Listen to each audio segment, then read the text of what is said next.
Shalom Bapak Ibu Saudara yang dikasihi Tuhan Yesus Kristus. Dalam rapat pendeta GKRI pada hari ini kita mulai dengan ibadah. Mari kita bangkit berdiri. Kita menjawab panggilan Tuhan dengan menyanyikan sebagaimana ada.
Di dalam nama Allah Bapa dan nama Anaknya Tuhan Yesus Kristus dan nama Roh Kudus yang menciptakan langit dan bumi. Amin. Allah menentang orang-orang yang congkak, tetapi mengasihi orang yang rendah hati. Haleluya.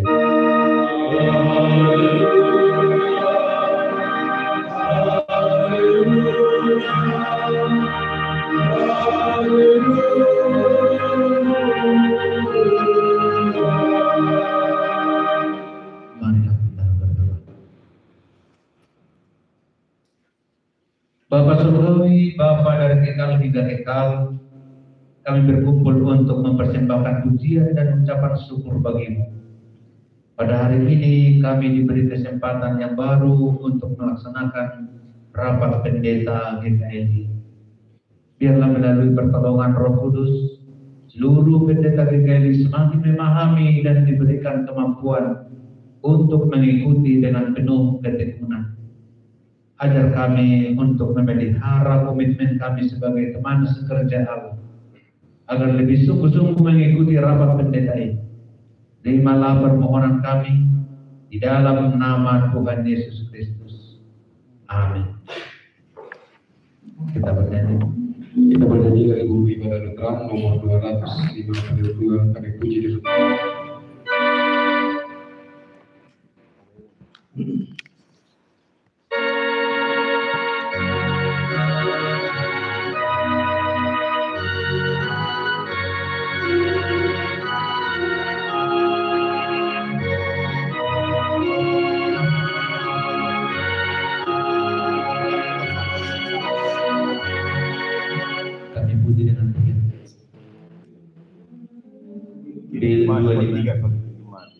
itu hidup jemaat itu. Ini jemaat nomor 3 kalau jemaat. Jemaat nomor 3.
Pembacaan katekismus diambil dari dua bapak kami, katekismus kecil Martin Luther, itu doa penutup.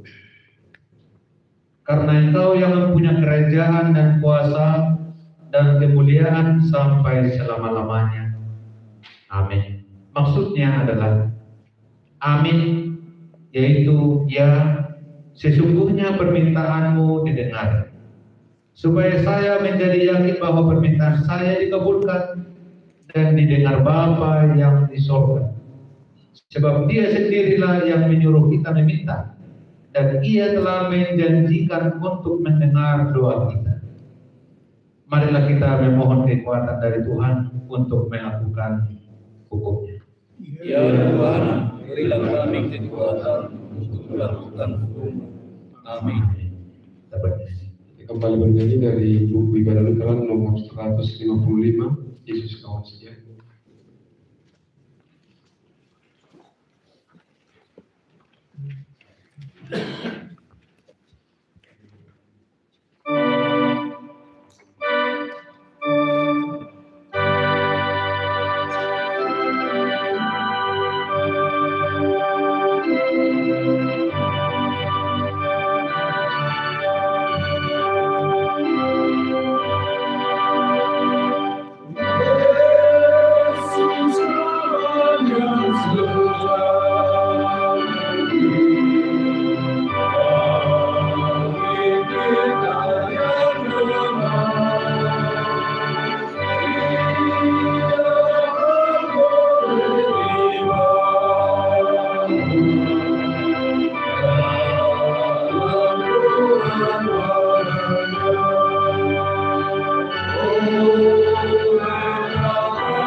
akuilah semuanya itu di hadapan Allah.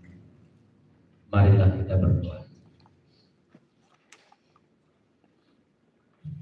Ya Tuhan Bapa yang Maha Kasih, kami berkumpul bersama-sama berdoa kepadamu, bukan karena kebenaran kami, melainkan hanyalah karena belas kasihan-Mu yang benar.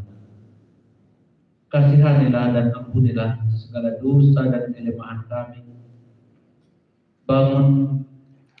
Bangunkanlah hati kami dan jiwa kami, supaya kami dapat meninggalkan segala perbuatan kami yang jahat, dan kami beroleh hidup yang baru di dalam Yesus Kristus Tuhan kami.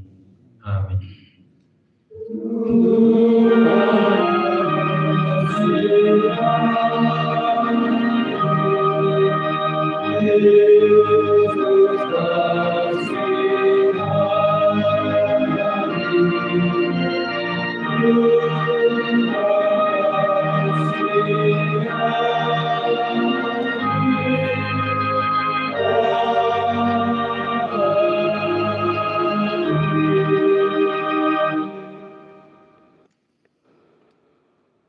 Saya adalah hamba Tuhan yang menyampaikan firman-Nya kepadamu. Percayalah, di dalam nama Allah Bapa, Anak, dan Roh Kudus, saya menyatakan dosamu telah diampuni.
Firman Tuhan untuk kita terambil dari Mazmur 49 ayat 1 sampai 21. Kebahagiaan yang sia-sia untuk pemimpin biduan dari Bani Korah Mazmur. Dengarlah hai bangsa-bangsa sekalian, pasanglah telinga hai semua penduduk dunia, baik yang hina maupun yang mulia, baik yang kaya maupun yang miskin bersama-sama. Mulutku akan mengucapkan hikmat, dan yang direnungkan hatiku ialah pengertian. Aku akan mendengarkan telingaku kepada amsal, akan mengutarakan peribahasaku dengan bermain kecapi. Mengapa aku takut pada hari-hari celaka?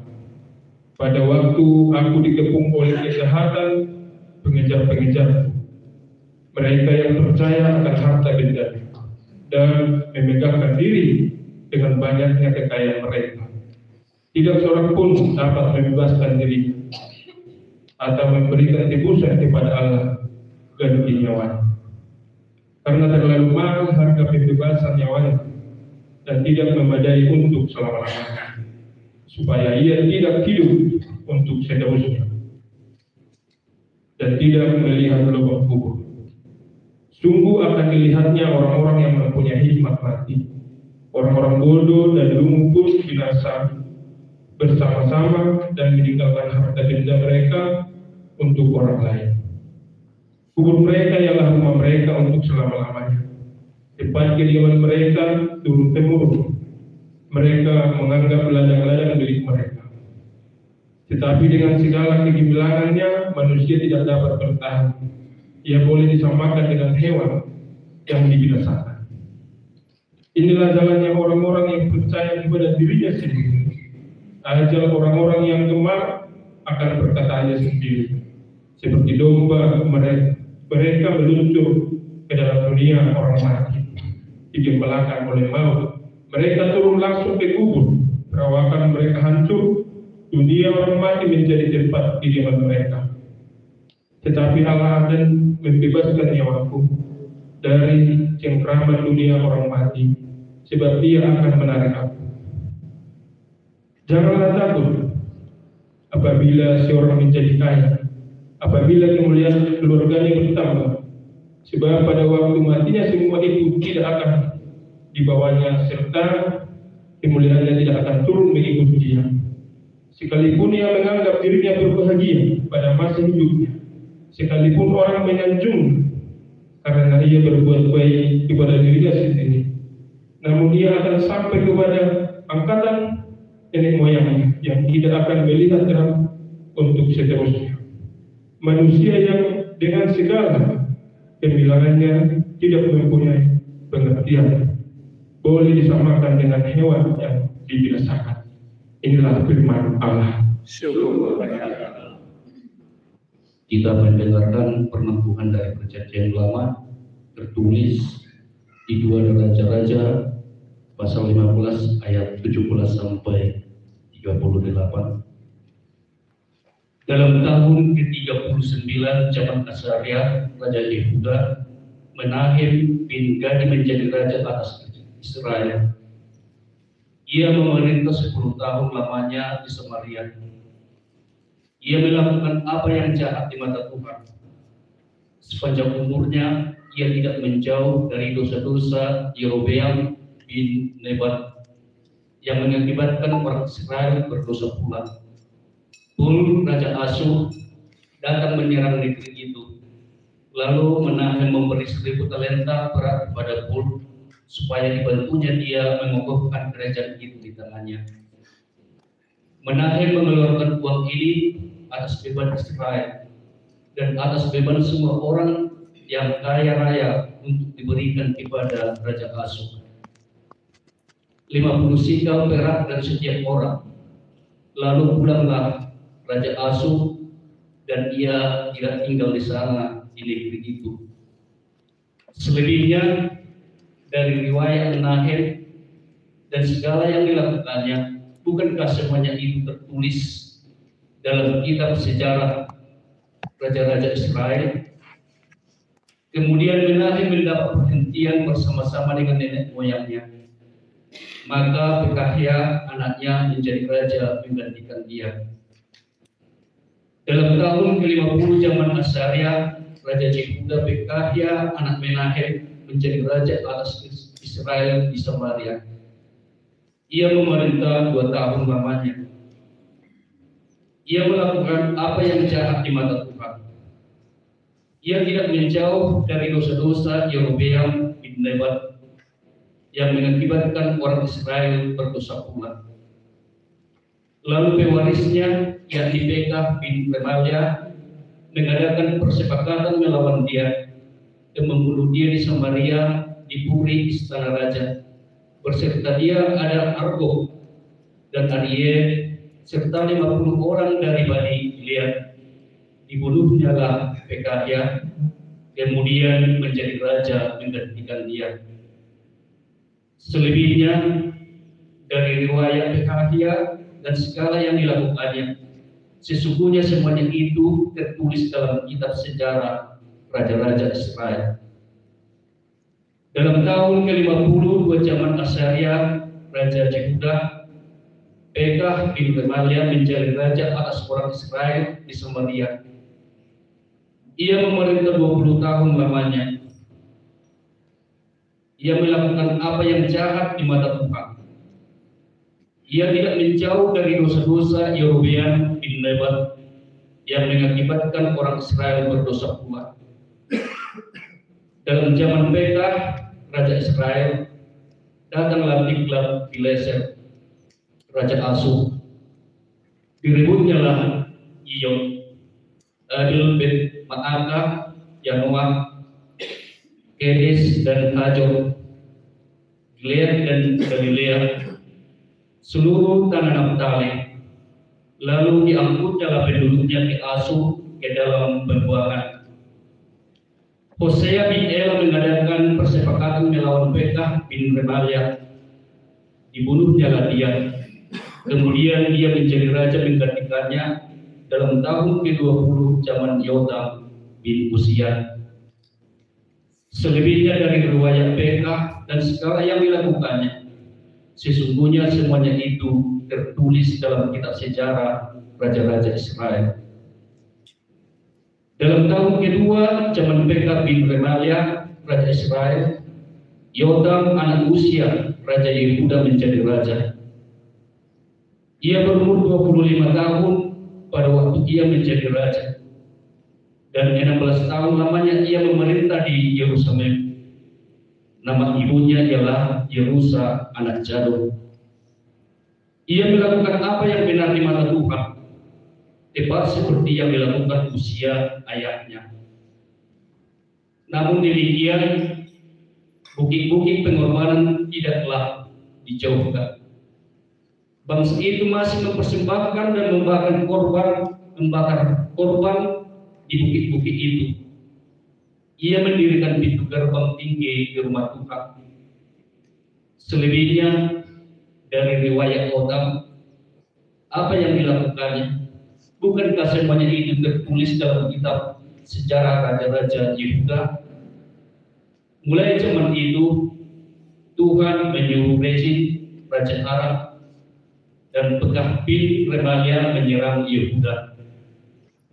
Kemudian Yotam mendapat perhentian bersama-sama dengan nenek moyangnya, dan ia dikuburkan di samping nenek moyangnya di kota Daud bapa leluhurnya. Maka Ahaz anaknya menjadi raja menggantikan dia. Inilah firman Allah. Syukur bagi Allah.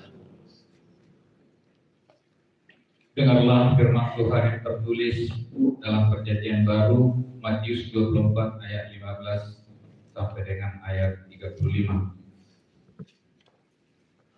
Jadi, apabila kamu melihat pembinasa keji berdiri di tempat kudus, menurut firman yang disampaikan oleh Nabi Daniel, para pembaca hendaklah memperhatikannya. Maka orang-orang yang di Yudea haruslah melarikan diri ke pegunungan. Orang yang sedang di peranginan di atas rumah, janganlah ia turun untuk mengambil barang-barang dari rumahnya. Dan orang yang sedang di ladang, janganlah ia kembali untuk mengambil pakaiannya. Celakalah ibu-ibu yang sedang hamil atau yang menyusukan bayi pada masa itu. Berdoalah supaya waktu kamu melarikan diri itu jangan jatuh pada musim dingin dan jangan pada hari Sabat. Sebab pada masa itu akan terjadi siksaan yang dahsyat seperti yang belum pernah terjadi sejak awal dunia sampai sekarang, dan yang tidak akan terjadi lagi. Dan sekiranya waktunya tidak dipersingkat, maka dari segala yang hidup tidak akan ada yang selamat. Akan tetapi oleh karena orang-orang pilihan waktu itu akan dipersingkat. Pada waktu itu, jika orang berkata kepada kamu, lihat, Mesias ada di sini, atau Mesias ada di sana, jangan kamu percaya. Sebab Mesias-Mesias palsu dan nabi-nabi palsu akan muncul, dan mereka akan mengadakan tanda-tanda yang dahsyat dan mujizat-mujizat, sehingga sekiranya mungkin mereka menyesatkan orang-orang pilihan juga. Camkanlah, aku sudah mengatakannya terlebih dahulu kepadamu. Jadi, apabila orang berkata kepadamu, lihat, ia ada di padang gurun, jangan kamu pergi ke situ. Atau lihat, ia ada di dalam bilik, janganlah kamu percaya. Sebab sama seperti kilat memancar dari sebelah timur dan melontarkan cahayanya sampai ke barat, demikian pula lah kelak kedatangan Anak Manusia. Di mana ada bangkai, di situ burung najar berkerumun.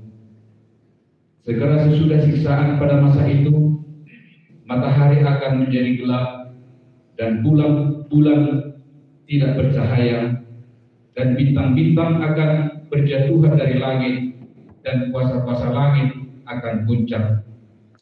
Pada waktu itu akan tampak tanda anak manusia di langit, dan semua bangsa di bumi akan meratap, dan mereka akan melihat anak manusia itu datang di atas awan-awan di langit dengan segala kekuasaan dan kemuliaannya. Dan ia akan menyuruh keluar malaikat-malaikatnya dengan meniup sangkakala yang dahsyat bunyinya. Mereka akan mengumpulkan orang-orang pilihannya dari tempat penjuru bumi, dari ujung langit yang satu ke ujung langit yang lain. Tariklah pelajaran dari perumpamaan tentang pohon ara. Apabila ranting-rantingnya melembut dan mulai bertunas, kamu tahu bahwa musim panas sudah dekat. Demikian juga, jika kamu melihat semuanya ini, ketahuilah bahwa waktunya sudah dekat, sudah di ambang pintu. Aku berkata kepadamu, sesungguhnya angkatan ini tidak akan berlalu sebelum semuanya ini terjadi. Langit dan bumi akan berlalu, tetapi perkataanku tidak akan berlalu. Inilah firman Tuhan. Syukur bagi Allah. Mari kita berdiri, menyanyikan dan menyambut firman Tuhan dengan nyanyian Evangelium.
Damai sejahtera Allah, itulah yang melampaui segala akal dan pikiran di dalam Kristus Yesus Tuhan kita. Amin. Silakan dulu. Shalom. Pada acara pembukaan rapat pendeta JKD tahun 2025 ini, saya mengambil firman Tuhan dari kitab Injil Yohanes pasal 17 dan 14 sampai ayat 20. Yohanes 17 ayat 13 sampai ayat 20. Demikian. Tetapi sekarang aku datang kepadamu dan aku mengatakan semuanya ini sementara aku masih ada di dalam dunia, supaya penuhlah sukacitaku di dalam diri mereka. Aku telah memberikan firman-Mu kepada mereka, dan dunia membenci mereka, karena mereka bukan dari dunia, sama seperti aku bukan dari dunia. Aku tidak meminta supaya Engkau mengambil mereka dari dunia, tetapi supaya Engkau melindungi mereka daripada yang jahat. Mereka bukan dari dunia, sama seperti aku bukan dari dunia. Kuduskanlah mereka dalam kebenaran. Firman-Mu adalah kebenaran. Sama seperti Engkau telah mengutus aku ke dalam dunia, demikian pula aku telah mengutus mereka ke dalam dunia. Dan aku menguduskan diriku bagi mereka, supaya mereka pun dikuduskan dalam kebenaran. Dan bukan untuk mereka ini saja aku berdoa, tetapi juga untuk orang-orang yang percaya kepadaku oleh pemberitaan mereka, supaya mereka semua menjadi satu, sama seperti Engkau ya Bapa di dalam aku dan aku di dalam Engkau, agar mereka juga di dalam kita, supaya dunia percaya bahwa Engkaulah yang telah mengutus aku, dan aku telah memberikan kepada mereka kemuliaan yang Engkau berikan kepadaku, supaya mereka menjadi satu, sama seperti kita adalah satu. Aku di dalam mereka dan Engkau di dalam aku, supaya mereka sempurna menjadi satu, agar dunia tahu bahwa Engkau yang telah mengutus aku, dan bahwa Engkau mengasihi mereka sama seperti Engkau mengasihi aku. Ya Bapa, aku mau supaya dimanapun aku berada, mereka juga berada bersama-sama dengan aku. Mereka yang telah Engkau berikan kepadaku, agar mereka memandang kemuliaan-Mu yang telah Engkau berikan kepadaku. Sebab Engkau telah mengasihi aku sebelum dunia dijadikan. Ya Bapa yang adil, memang dunia tidak mengenal Engkau, tetapi aku mengenal Engkau, dan mereka ini tahu bahwa Engkaulah yang telah mengutus aku. Dan aku telah memberitahukan nama-Mu kepada mereka, dan aku akan memberitahukannya, supaya kasih yang Engkau berikan kepadaku ada di dalam mereka, dan aku di dalam mereka. Perikop ini berjudul Doa Yesus untuk murid-murid. Yesus berdoa untuk kita. Yesus berdoa untuk Bapak Ibu sekalian. Kita tidak pernah berdoa untuk Yesus, tetapi Yesuslah yang selalu berdoa untuk kita. Itu pertanda bahwa memang Yesus yang memanggil kita, dan kita harus bergantung kepada Yesus, Sang Raja Gereja kita. Dia memanggil kita dengan satu maksud dan tujuan: dikuduskan dan diutus. Tetapi lebih daripada itu Bapak Ibu, ketika dalam topik doa itu yang disampaikan Tuhan Yesus, ada satu hal atau beberapa hal yang kita lihat. Kenapa Yesus berdoa?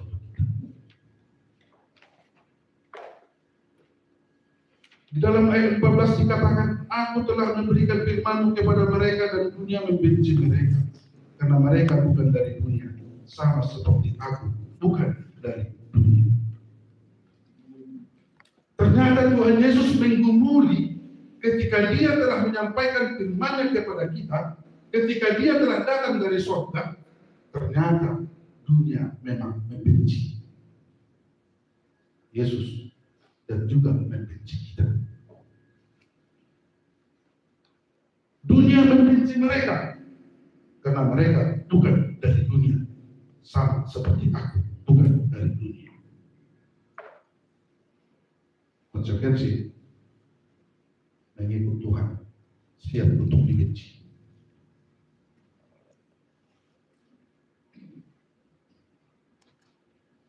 Yesus sudah menyampaikan ini dalam Tuhan. Dunia membenci mereka. Itu sudah jelas. Karena dunia ini adalah gelap. Sementara Yesus yang datang dari surga membawa terang. Gelap dan terang tidak pernah bersama.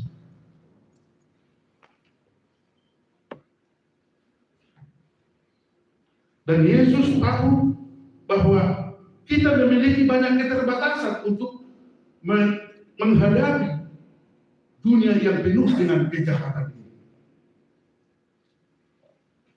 Oleh karena itulah dia berdoa supaya kita jangan menjadi hamba Tuhan yang jahat. Supaya kita jangan menjadi hamba Tuhan yang munafik. Beberapa hari ini kita telah mendengarkan bagaimana firman Tuhan menceritakan tentang orang Farisi, orang Sadusi, Cibotopati. Semua adalah pendusta. Semua adalah perusak. Dan pengajar-pengajar sesat. Dan mereka lah yang menjadi orang-orang yang membuat kejahatan di tengah-tengah orang Kristen. Berat memang pergumulan hamba-hamba Tuhan menghadapi kejahatan-kejahatan ini. Apalagi kita sebagai pendeta. Terkadang kita nggak sadar siapa kita sebenarnya. Kita hanya tahu menuduh kesalahan orang lain.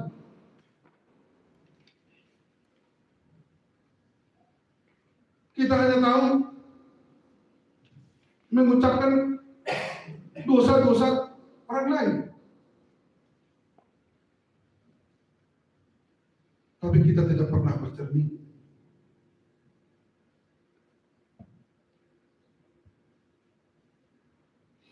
Ini pergumulan kita, Bapak. Kita selalu membiarkan kejahatan itu terus mengotori pikiran kita, merusak persekutuan kita. Kita buka pintu lebar-lebar bagi kejahatan, sehingga kepalsuan selalu menonjol. Itulah makanya teman-teman kita dari spesifik 3 hari berbicara tentang nabi-nabi palsu, ya, tentang pengajar-pengajar sesat. Karena mereka tidak menerima firman Tuhan. Ketika mereka tidak menerima firman Tuhan, di situ juga mereka telah melakukan kejahatan itu. Dikatakan tadi di sini, aku telah memberikan firman-Mu kepada mereka, kepada murid-murid. Tapi dunia membenci mereka. Karena kita sudah hidup di dalam firman itu. Siapa firman itu? Yesus. Dunia pasti membenci kita. Dunia pasti membenci kita. Kejahatan terus menerus.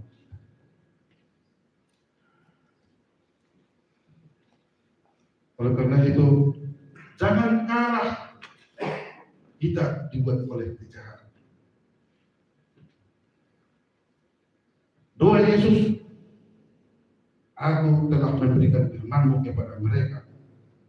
Dunia membenci mereka karena mereka bukan dari dunia. Ini penting kita renungkan sebagai hamba. Kita bukan dari dunia. Oleh karena itu, kalaupun kita berbicara, kalaupun kita melakukan negatif, janganlah seperti orang dunia. Kedua, kita lihat di sini. Yesus juga berdoa untuk melindungi kita. Dikatakan dalam ayat 15, aku tidak meminta supaya engkau mengambil mereka dari dunia, tetapi supaya engkau melindungi mereka daripada yang jahat. Kembali daripada yang jahat. Milih dulu. Memang bagi Tuhan sangat tahu dengan pergumulan-pergumulan kita. Sehingga dia berulang kali mengatakan ini, tetapi dia tetap sedia untuk melindungi kita. Kemudian di dalam ayat 16 dikatakan, mereka bukan dari dunia, sama seperti aku bukan dari dunia. Kuduskanlah mereka dalam kebenaran. Firman-Mu adalah kebenaran. Kuduskanlah mereka dalam kebenaran. Firman-Mu adalah kebenaran. Memang kalau kita berbicara tentang kudus ini, tidak ada satu orang pun kita yang kudus. Tetapi kita kudus oleh karena kita dikuduskan oleh Yang Maha Kudus.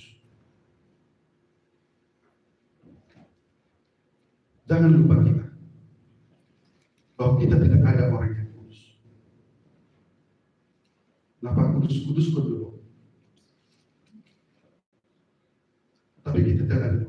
Kalau kita pun menjadi kudus, itu karena sudah dikuduskan oleh Sang Raja yang kudus itu. Dia telah menguduskan kita. Dialah Yesus yang telah tersalib, mati, darahnya bercucuran, dan darah itulah yang bisa menguduskan kita. Bukan karena perbuatan-perbuatan baik kita, bukan karena jasa-jasa kita, bukan karena kita telah melakukan banyak hal di gereja pelayanan kita, sehingga kita dianggap menjadi orang yang kudus atau benar, bukan. Tetapi semata-mata karena Yesus anak Allah itu yang telah mati untuk menguduskan kita. Itulah kebenaran yang sebenarnya. Yesus mati menguduskan kita. Carilah dahulu kerajaan Allah serta kebenarannya.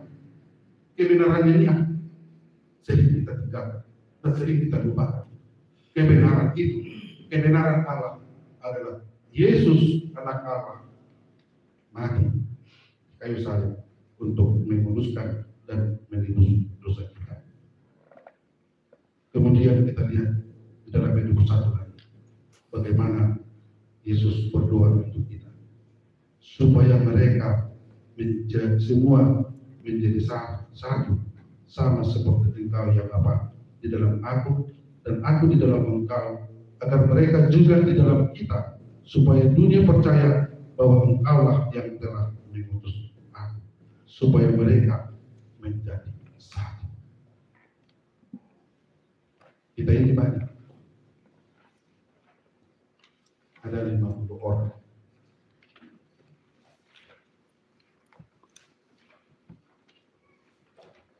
Tetapi dalam doa Tuhan Yesus kita dipanggil supaya kita menjadi satu.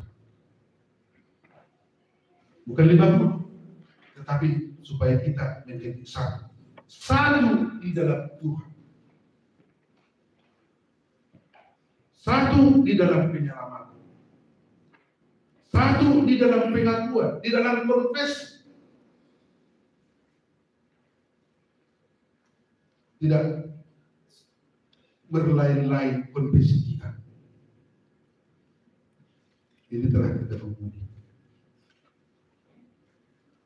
Sebenarnya kita sendirinya yang masih memiliki paham yang berbeda-beda mengenai pengakuan-pengakuan itu.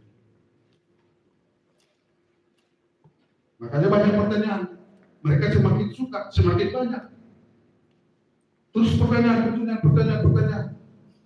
Bagi mereka itu sangat bagus. Dan beberapa pertanyaan dikatakan pertanyaan yang berkualitas. karena pemahaman kita masih belum satu. Yesus berdoa supaya kita menjadi satu di dalam Tuhan. Kita memiliki Tuhan yang sama. Kita memiliki Allah yang sama. Kita memiliki roh yang sama. Jangan ada roh-roh yang lain. Dan kita memiliki iman yang sama dan pengakuan yang sama. Itulah menjadi kekuatan kita sebenarnya. Ketika kita menjadi satu, sama seperti Yesus satu dengan Bapa, itulah kekuatan. Kita memiliki iman yang satu iman, satu Tuhan, satu pengakuan, satu doktrin. Orang tidak bisa memecah belah kita. Iblis tidak bisa lagi mengacaukan pemahaman. Walaupun orang di sana, gereja-gereja tetangga kita telah menyorot kita terus baik dalam jurnal dan lain-lain, jangan pernah goyah. Itulah cara Tuhan mau membesarkan kita ini. Ya. Itulah cara Tuhan membesarkan kita ini. Sebab apa?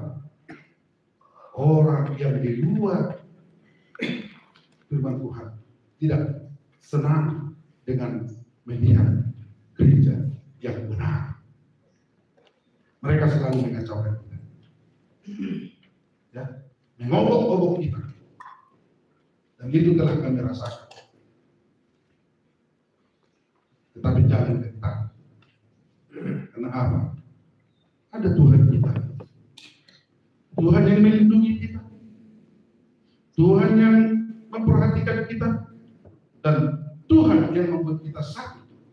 Itu menjadi kekuatan kita. Rapat pendeta kiranya menjadi rapat yang sangat berguna bagi gereja-gereja ini, agar kita memiliki sepemahaman di dalam pengakuan, di dalam doktrin, dan itulah yang menunjukkan kita satu di dalam Tuhan seperti Tuhan. Mari kita mengaminkan doa Tuhan di dalam kehidupan kita. Amin. Kita berdoa. Bapa di surga, terima kasih untuk kesempatan ini. Kami boleh mendengarkan firman-Mu yang membimbing kami bahwa kami adalah orang-orang yang tetap didoakan oleh Tuhan, supaya kami jangan tersesat di dunia ini, supaya kami jangan malu di dunia ini, tapi Tuhan tetap menjaga kami dan melindungi kami, agar kami tetap memiliki pengakuan yang sama tentang Engkau ya Tuhan. Kaulah Tuhan kami, Juru Selamat kami, Anak Allah yang hidup. Biarlah ini hidup di dalam iman kami, sehingga kami dapat menyatakan kesaksian kami dan pengakuan kami di dunia ini. Berkati kami semuanya Tuhan. Berkati para pendeta yang hadir pada saat ini.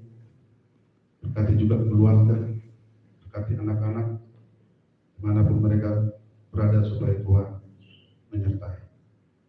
Terima kasih Bapak, dalam nama Yesus Kristus. Amin. Marilah kita berdiri. Mari kita sama-sama mengaku iman kepercayaan kita sebagaimana saudara seiman di seluruh dunia. Marilah kita bersama-sama mengucapkannya. Aku percaya kepada Allah, Bapa yang Maha Kuasa, yang menciptakan langit dan bumi. aku percaya kepada Yesus Kristus, Anak yang tunggal Tuhan kita, yang dikandung daripada Roh Kudus, lahir dari anak Maria, yang menderita sengsara menderita Kristus, disalibkan, mati dan dikuburkan, turun ke dalam kerajaan maut. Pada hari yang ketiga pulang dari antara orang mati, naik ke surga, duduk di sebelah kanan Allah, Bapa yang Maha Kuasa. Dari sana akan datang kembali untuk menghakimi orang yang hidup dan mati. Aku percaya kepada Roh Kudus, kepada satu gereja yang kudus, persekutuan orang kudus, pengampunan dosa, kebangkitan dari dan hidup yang kekal. Amin. Silakan.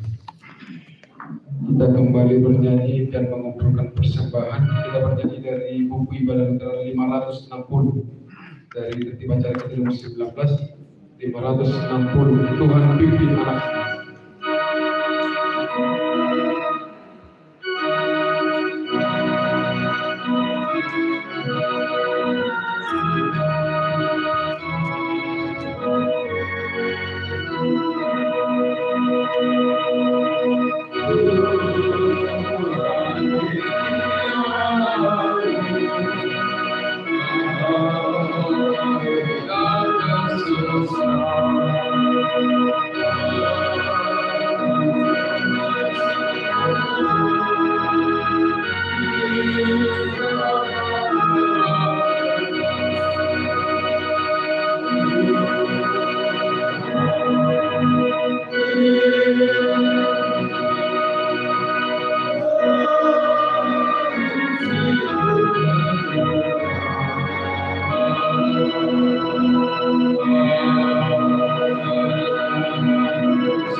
Ya Tuhan, Allah Bapa kami yang di surga, kami mengaku bahwa Tuhan adalah sumber dari segala karunia yang melimpah dalam kehidupan kami masing-masing.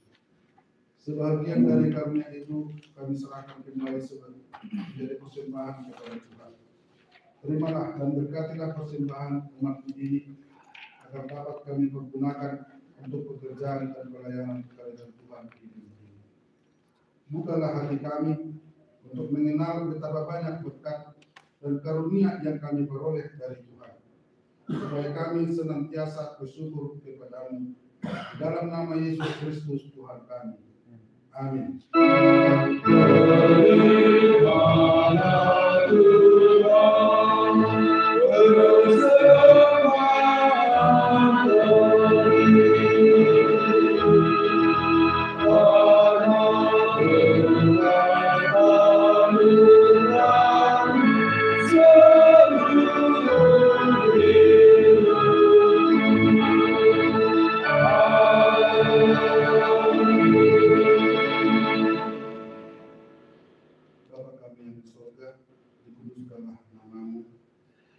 Datanglah kerajaanmu, Jadilah kehendak-Mu di bumi seperti di sorga.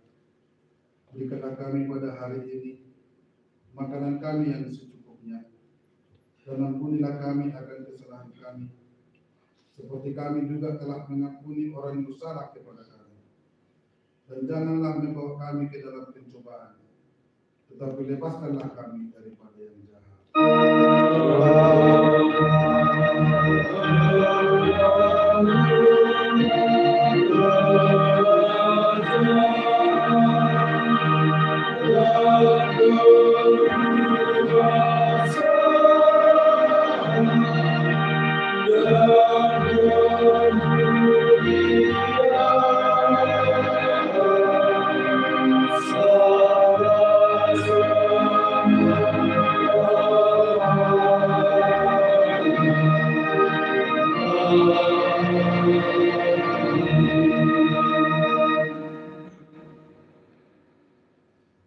Tuhan memberkati dan melindungi engkau. Tuhan menyinari engkau dengan wajah-Nya dan memberi engkau kasih karunia. Tuhan menampakkan wajah-Nya kepadamu dan memberi engkau damai sejahtera.